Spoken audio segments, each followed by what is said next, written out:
The Kerala story.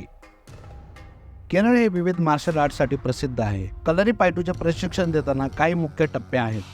Mythri या प्रक्रियेमध्ये शिकणाऱ्याला उडी कशी मारायची, वळणे आणि शरीराच्या इतर विविध हालचाली शिकता येतात. कोलथरी या चरणात शिकणारा लाठी वापरून लढायला शिकतो.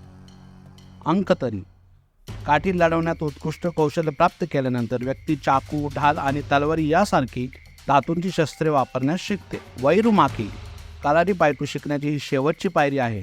इथे विद्यार्थ्याला कोणत्याही शस्त्राशिवाय कसे लढायचे हे शिकवले जाते. अशा प्रकारे आम्ही या पारंपरिक कार्यक्रमाचा आनंद लुटला आणि काही फोटो सेशनही केले.